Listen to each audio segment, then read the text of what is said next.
It's getting late. Yeah.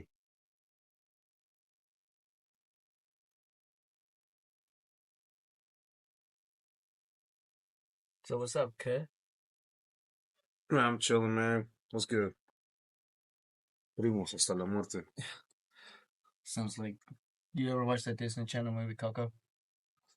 Primo. I'm gonna hide this.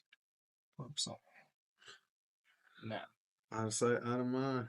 There you go. So what are we talking about today? Well, it's been a lot on my mind lately. Like, Uh, life decisions. It's a daily struggle.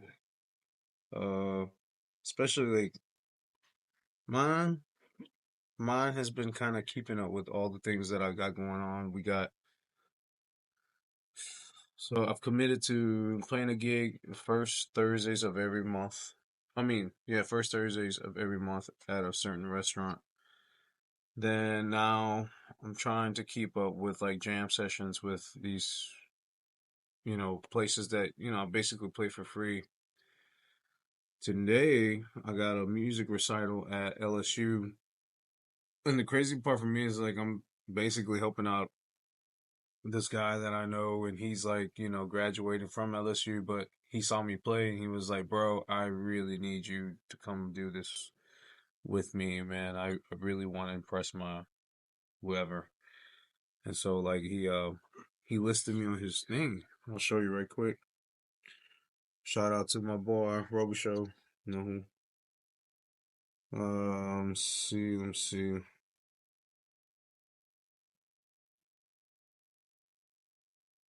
Oh, but listed right here.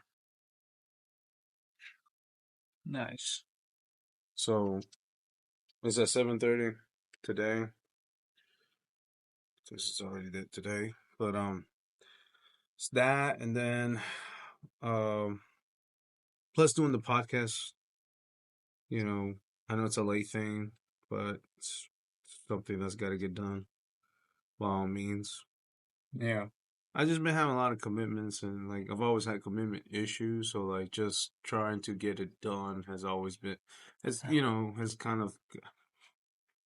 of tested my character, I guess you could say.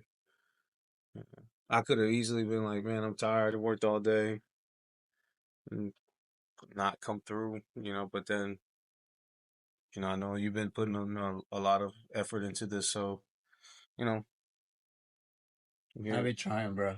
yeah. This shit is like, they have this guy, I can't remember his name. He's like, if you can make money doing something for free Mm-hmm. and make a career out of it, why not go for it and do it? Yeah, You man. know what I mean? And right, no, definitely, you got a point. Yeah. And it's like, I don't know. I don't do this for the money. I don't do this for nothing else. I just kind of do shit like this just so people can see a different side of me that a lot of people don't see. You Right. get what I'm saying? So it's like people don't see your music side, Mm-mm. and you being able to express yourself doing what you love doing, or like I love talking. I can sit and talk for hours, bro. Mm-hmm. And like I don't know, over time I always wanted to do it. Like this is just like the beginning of something that it can turn into something good in the future. You know what Right. I mean? I Yeah. got I got a bunch of ideas that I need to put together, but once I have them put together, like I feel like it's gonna come to, and I feel like having the right people and the right mindset as others that you hang out with is always a good thing, because those with the same mindset as you, or not even the same mindset, just the same ambition or the same like idea that they want for themselves, like I feel like that's gonna turn into something really good and later on, you know what I'm saying? Because that person's gonna push you to do better, Yeah. and you're Yeah. gonna push them to be better. Right. And at the end of the day, we just normal, normal human beings in this earth that just want more than the work environment. You know what I mean? Yeah. That was like, oh, you spend too much time doing this and doing that, and like we only getting older, bro. Yeah. And a lot Yeah. of people don't understand that. No. But one thing that I noticed, like, you saw me play this Sunday, That and shit was gas. I gotta give it to you. When I saw you walking that motherfucker with your glasses, I was like, oh, look at this motherfucker. What the fuck? Man in black with the Congos. Some shit like that, bro. after you know, I'm gonna throw in a little clip in the video this oh, bro, somewhere in there. I'm just randomly fucking heavily so fucking man. doing this shit. Yeah. What? What? Such a fella. You know, that's the little thing. Seeing others like I've always been that type of person, bro, that seeing others happy, it's always a good feeling. Yeah. You know what I mean? Yeah. And that's just how I am. I can pull out a $20 bill and give it to somebody, and I know that somebody that doesn't have nothing, Yeah. and you give them a $20 bill, is the best thing for Mm-hmm. them. That made their day. Yeah. Like a few nights ago, we were actually heading we were heading to the house. She had just picked me up from work, and she's like, I want a sweet tea. Mm. You know, pulled into the racetrack, and there's this homeless guy sitting outside the Circle K right there by the job, and he's like, man, look, I need some. Give me some money. Now, give me some money. I'm not gonna go buy drugs. I ain't gonna buy alcohol. I just need some food, bro. And I sort of told him, I was like, bro, look, I ain't got no money. I mean, I don't have any cash on me, but I can get you a little something, Okay. you know? And I think he thought that I was bullshitting him, but whenever I went in there, got her sweet tea, whatever, and I grabbed him a bag of Doritos because he's like, oh man, if you do, grab me a little bag of Doritos or something. You know, I grabbed Mm-hmm. him a bag of Doritos, a bag of, I bought him like a honey bun and a big ass bottle of water and a Coke. Yeah. Man, you should have seen how, and some bananas, bro. I got him like two or Some three bananas, bananas. bro. Gotta have your fruits. Yup. And I gave it to him, and he was super happy. And this is my theory that whenever you give to those that don't have it, I'm not saying I have it like that, but Right. Right. I'm able to spare a little change there and there just to help out Right. somebody in need. You know what I mean? And Mm-hmm. seeing them happy, like the guy got up, like, oh, bro, I appreciate this. This is what I needed. You know, like that makes me happy. Okay. And she always like, she's now she understands. Before she's like, oh, you shouldn't be giving money to them and all this and all that. And now like she started like actually like giving people like couple bucks or something, you know, or something. I'm teaching my son that as well. Mm-hmm. Like, if we see somebody, like, they have this little homeless man he doesn't have an arm. Oh Lord. Like real shit, bro. Yeah. He's right there on Sherwood. Uh-huh. Huh? No. It's on Sherwood and O'Hammond. Oh, well, he has no hand. Yeah. His hand is cut through like, he just have a nub. Like a A little nub. nub. For You sure. know, and Shout out the nubs. yeah, keep growing. I do say keep growing. They grow too many fingers and be sticky with it. No, but yeah. So every time I see him, like, and Alex is sitting in the backseat with me. Like, Yeah. I keep him like, if I have change, bro. If I Yeah. have a 5, a 10, or something, bro, I know I'm gonna make it back. I'm gonna make that money back twice as much. Correct. Yep. That's why I'm like, look, here, give him a $5 bill or a $10 bill. He's like, but daddy, I don't know this person. Yeah, you I don't don't have want to to. keep, I don't want to give him the money. Right. I'm like, don't be a chicken dog. Just give it to him. Trust me, Mm. he's gonna be super happy. You see yourself sitting in the back of this car. Well, he has no car. He I hope he has a house he sleeps in, but Mm. he needs a little hand. Mm. Like literally. Damn. sorry, sorry, no. No. But so I give him a $5 bill. Alex gives it to him. Stupid. Oh God, please forgive me. Please forgive me, God. But Give him a hand.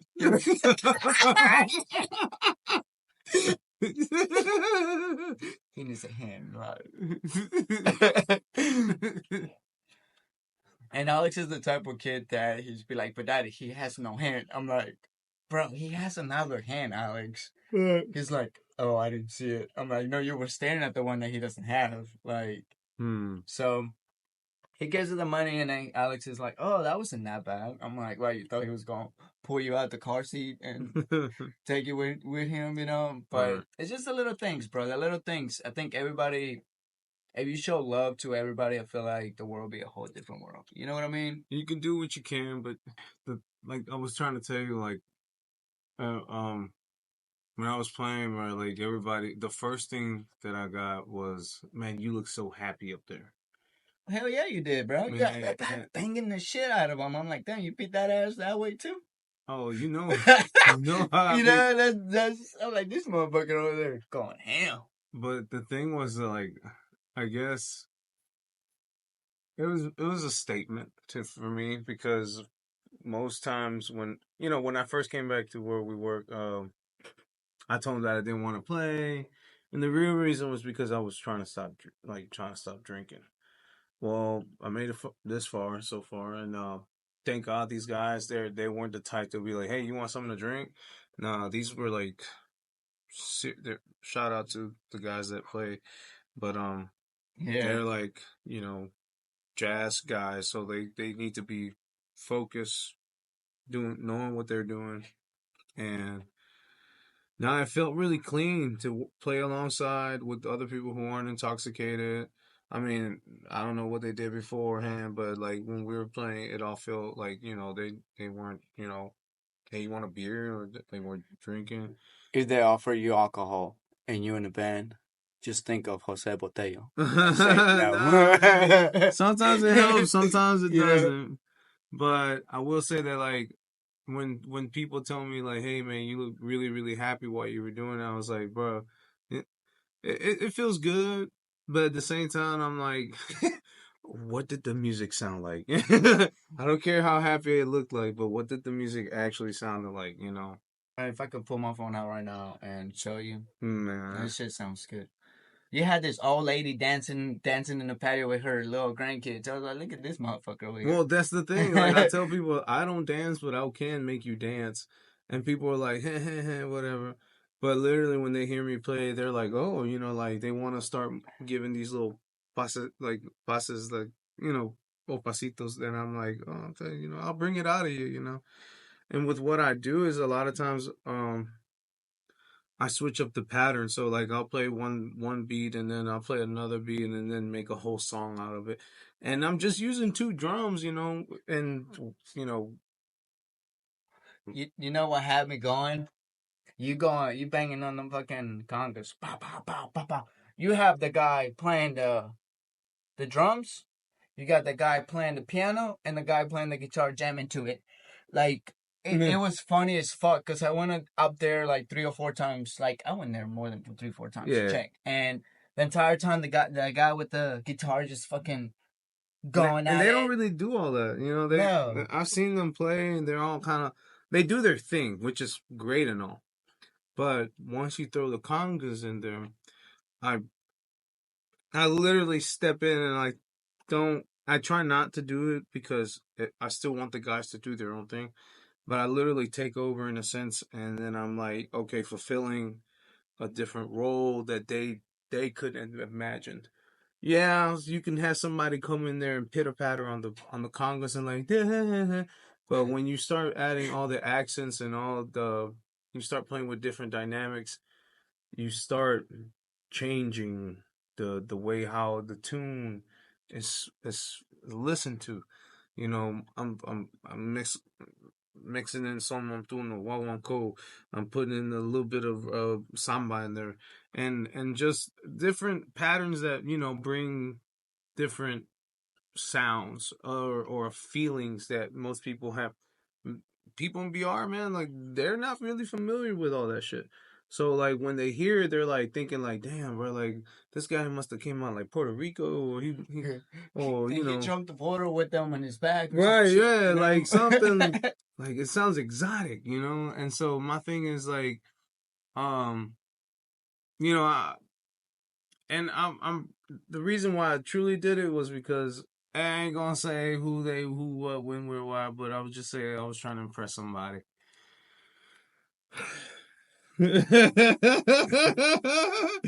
that means to you. I kind of figured that out.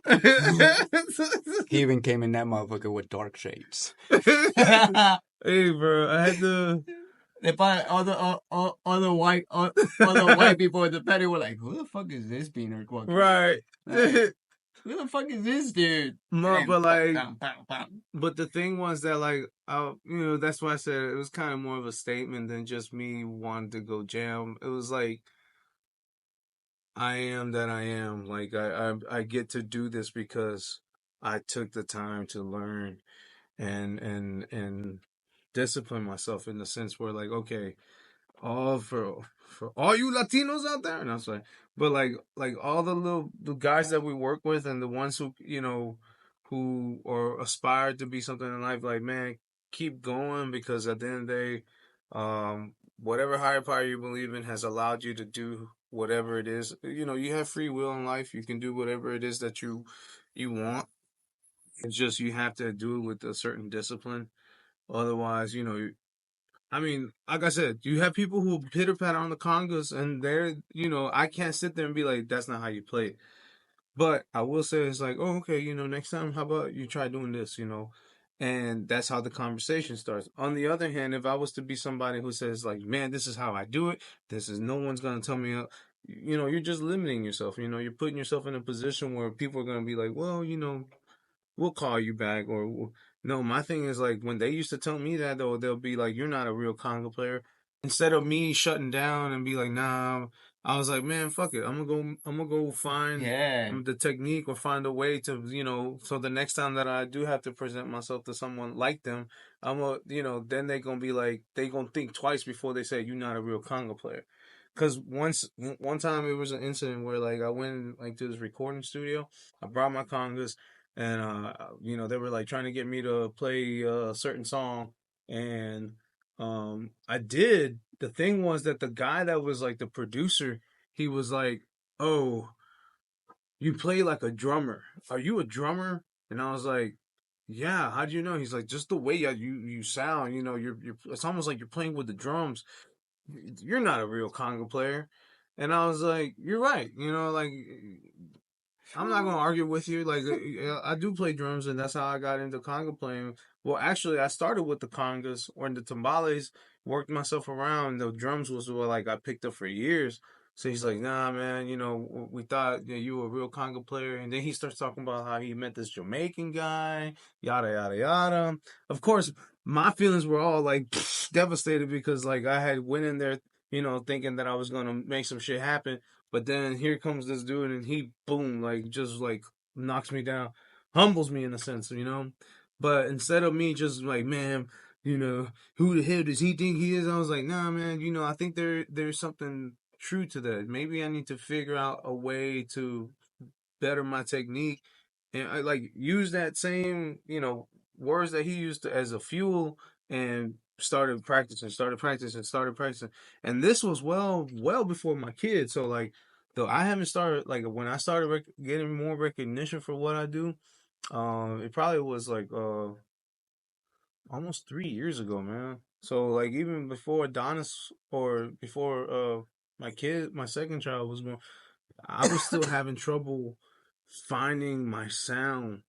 But, and that's when I started doing like little lives here, or started, going to jam sessions, or just finding different people to play with. And one day, what really solidified what I was doing was when I first started going to those jam sessions. The at Club Elite. Shout out to all my folks out there. They were like they I had told this dude, I was like, man, where can I go jamming? He was like, man, come on Mondays over here at Club Elite. Where was So it at? on Tom Drive, this is not too far from here, right down the road a little bit. It's by over there by Grab Lobdell, and then you go someplace called Tom Drive, and it's like right there. You can't miss it. Small little black owned bar, cash only, so don't bring your debit card.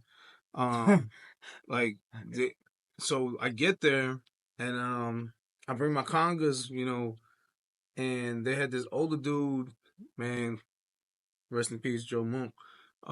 He comes, he's like Miguel, the dude I was talking to. He was like, man, go just talk to Monk. He gonna set you up. He gonna get you right. I was like, all right, man. The first night that I played there, he was like, what you say? What you say your name was? I was like, you know, Eli.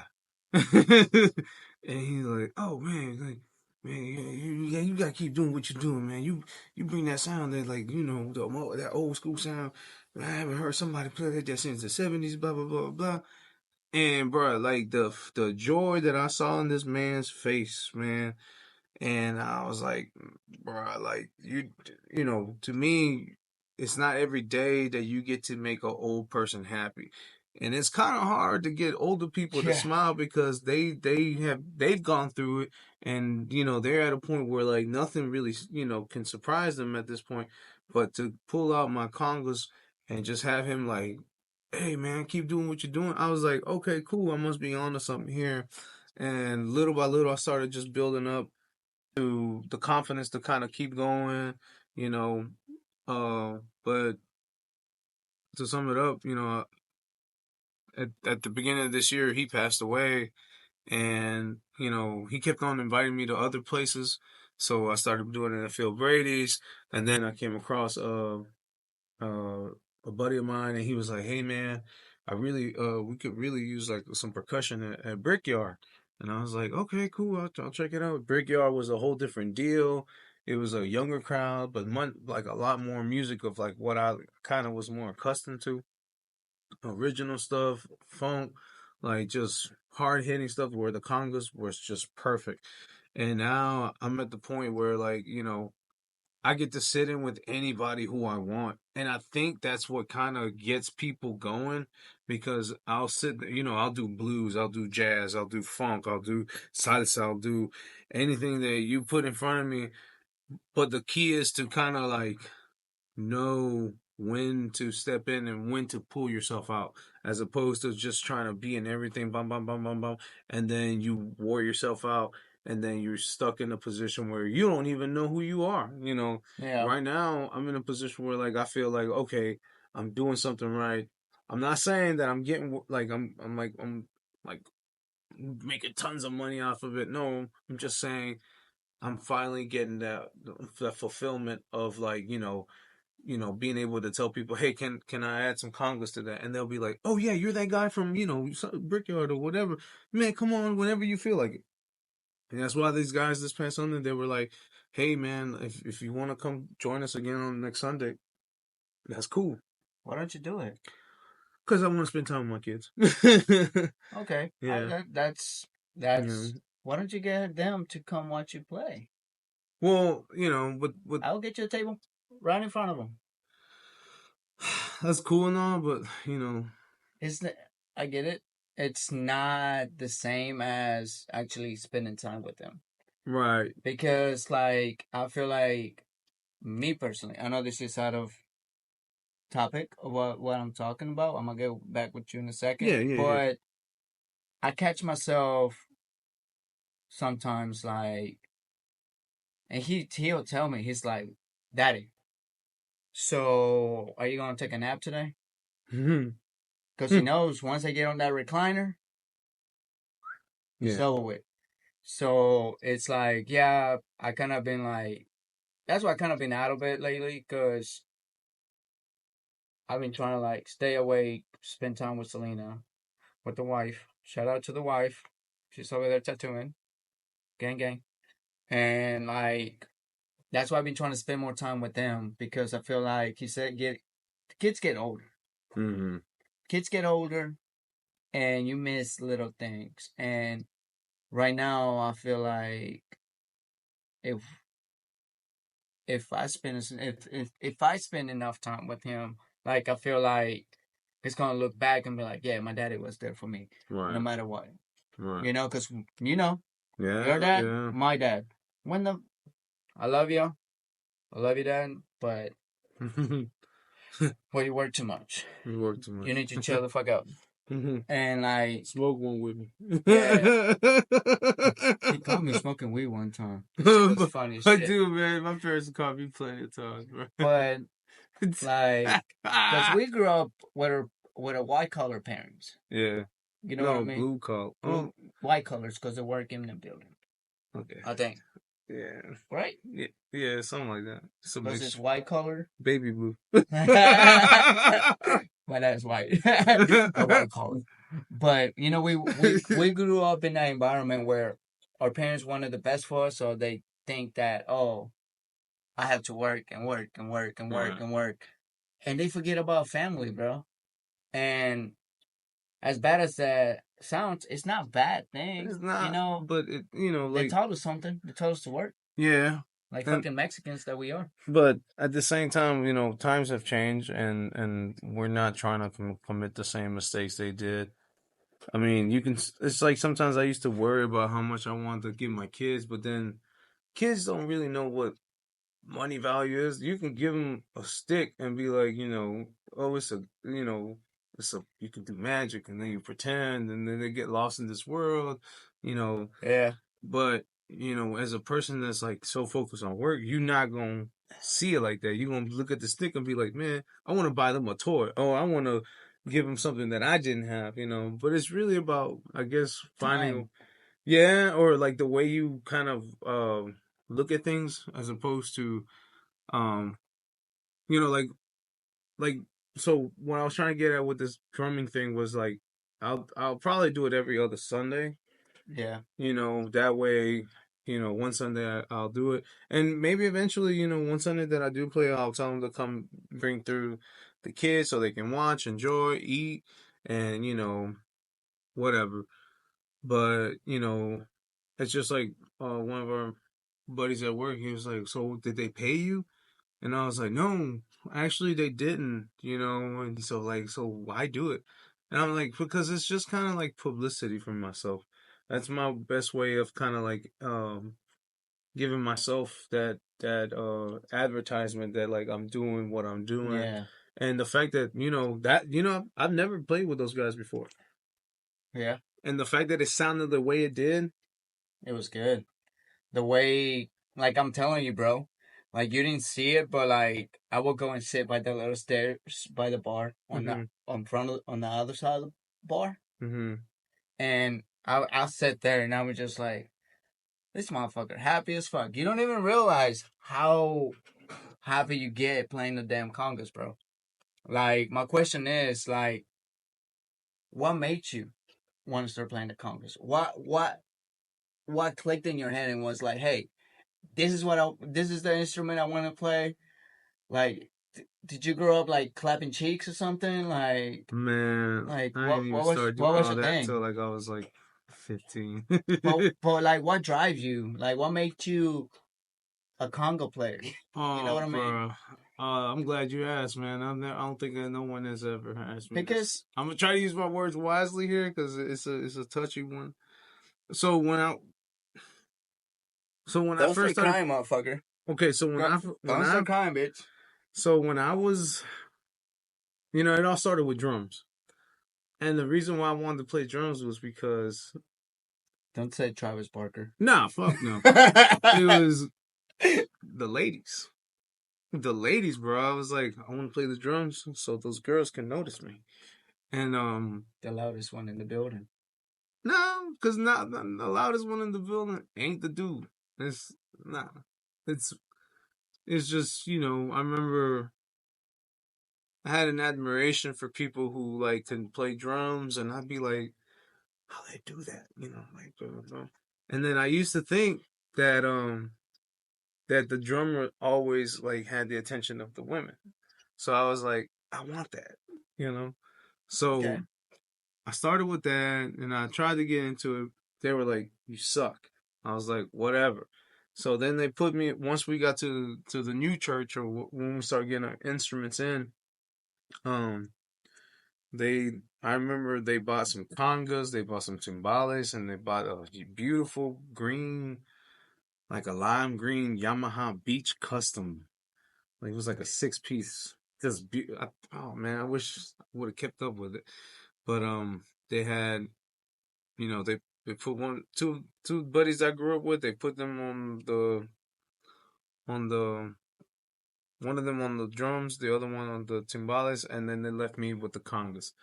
Well, the first pattern that I did was like some call it like almost like plenas, like doom doom ban doom doom ban doom, and then later on as time went by they would switch us around like me and the timbale player, and then they put me on the cowbell, and I'd be like doop doop doop. I didn't really think it was so significant because then my buddy in the back who was playing the drums, he was the one learning all the chops. So I was like, man, I need to learn how to do that. And lo and behold, like between the three of us, we kind of like take turns on how to play drums. Well, I was probably the last one to kind of catch on to it. Well, I started, by the time I started taking on the drums, I was probably like 8 years old. And then I said, well, I really want to learn how to play drums, so I did it. Boom. So for the next what 6 years, 8 years, I sat there and played drums like all the way. Meanwhile, I every now and then I pitter patter with the congas, whatever, and I learned a little bit of cowbell, but or los timbales, all of it. But the true part where I really was smitten with the congas was when I was like 15, 16 years old. I I saw that I was like looking around me, and I was like, how many drummers are around me? How many bass players are around me? How many piano players are around me? Man, there's really no conga player out here.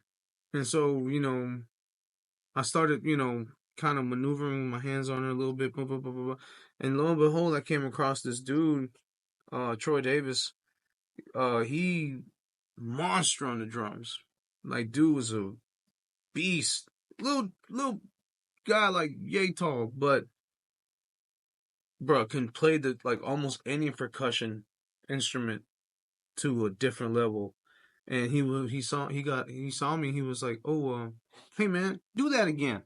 And so like I started doing it. He's like, "Well, this time, see if you can add a slap right here, and then see if you can play it this way." So I was like, "All right, cool." So once I started doing that, he was like, "Okay, you in my class now."